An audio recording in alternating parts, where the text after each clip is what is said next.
गव्हाच्या पिठामध्ये कधी तुम्ही शॅम्पू टाकला आहे का? नसेल टाकला तर आजपासून नक्की टाकणार आहात।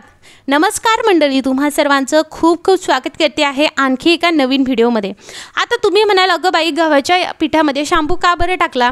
बऱ्याचदा क्षारयुक्त पाण्यामुळे आपले ॲल्युमिनियमचे स्टीलचे भांडे अगदी काळपट होऊन जातात आणि कितीही काही केलं तरी तो काळपटपणा काहीच जात नाही।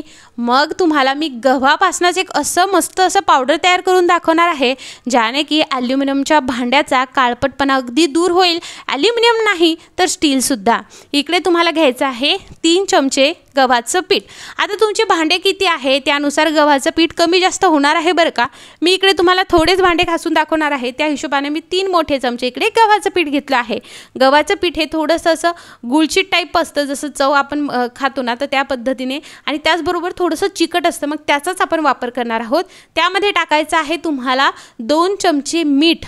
बेकिंग सोडा, बेकिंग पावडर हे काहीही वापरायचं नाही, मीठ आवर्जून वापरायचं आहे।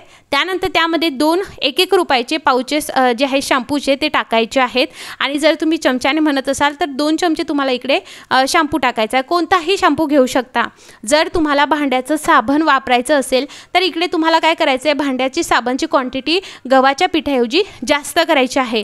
शॅम्पू टाकल्यानंतर हे मिक्स करायचं आहे। एक गोष्ट लक्षात घ्या, शॅम्पूसुद्धा थोडासा जास्त असला पाहिजे, आणि साबण टाकत असाल तर साबण तर खूप बढिया, साबणाने खूप छान रिझल्ट येतो। नसेल टाकायचं तर शॅम्पू सुद्धा बेस्ट आहे। शॅम्पू टाकला तर स्टीलचे भांडे अगदी छान निघतील, साबण यूज केलं तर दोन्हीही चांगले निघतील। सो तुम्हाला जे यूज करायचं ते तुम्ही यूज करू शकता, पण अंघोळीचं साबण वापरायचं नाही। जे भांड्यांसाठी साबण आपण वापरतो त्या साबणाचा वापर करायचा आहे। बघू शकता ही पावडर तयार झाली। यामध्ये कोणत्याही प्रकारचा पाण्याचा आपल्याला वापर करायचा नाही किंवा याची पेस्ट बनवायची नाही, याची वापरण्याची पद्धतसुद्धा थोडी वेगळी आहे। आता तुम्ही बघू शकता हे माझ्याकडे ॲल्युमिनियमचं भांडं आहे, म्हणजेच काय तर डब्याचं झाकण घेतलं आणि पूर्ण काळपट लेअर ना त्याच्यावरती आली आहे। मी तुम्हाला अगदी दाखवते आहे, म्हणजे डब्बा काय, जेही ॲल्युमिनियमचे भांडे असतात ना ते क्षारयुक्त पाण्यामुळे अशी एकदम काळपट थर त्यावरती साचत चालत असतो, आणि कुठेतरी जे भांडे असे चमकायला पाहिजे चांदीसारखे ते न चमकता बघा अशा पद्धतीने काळा थर त्यावरती जमा होतो। आता हे सगळ्यांकडे ही सेमच परिस्थिती असते, आणि जर आपण खूप दिवस जर त्याला घासलं नाही तर ॲल्युमिनियमचे भांडे जसे चमकायला पाहिजे तसे न चमकता ते अगदी काळपट दिसायला लागतात।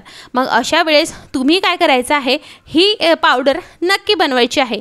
जर तुम्ही तुमचं किचन जे आहे ते अगदी पूर्ण भांडे साफ करण्यासाठी काढले तर ही पावडर तुम्ही मोठ्या क्वांटिटीमध्ये नक्की बनवू शकता। आता हे कसं वापरायचं, जेही भांडं तुम्हाला घासायचं आहे ते आधी ओलं करून घ्यायचं आहे। त्यानंतर तुम्ही ज्याही घासणीने घासत आहात ती घासणी सुद्धा तुम्हाला ओली करायची आहे। पावडर ओली करायची का? नाही, पावडर ओली करायची नाही। पावडर ओली केली तर निघणार नाही। आता बघा, आपण पावडर ओली केली तर त्यामधलं मीठ विरघळेल। आपल्याला मीठ हे विरघळवायचं नाही आहे। आपल्याला जे मीठमध्ये जे आहे असे क्रिस्टल टाईप स्ट्रक्चर असतं ते इथे स्क्रबिंगचं काम करतं। म्हणजेच काय तर यामुळे जे आहे आपल्या भांड्याचं काळपटपणा निघण्यास खूप मदत होते।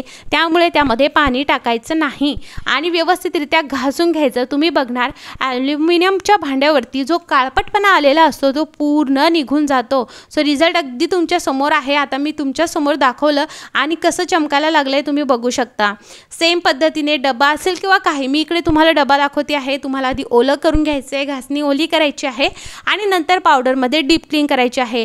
जे काही मीठ असतं ते त्याचे क्रिस्टल टाईप असल्यामुळे ते अगदी जे काही काळी कुट्ट झालेली लेअर असते ती निघण्यास खूप मदत करते। गव्हाचं पीठ असतं ते थोडंसं असं चिकटसर असतं, सो तो आपल्या पूर्ण भांड्यावरचा चिकटपणा निघण्यास म्हणजे काढण्यास खूप मदत करतं।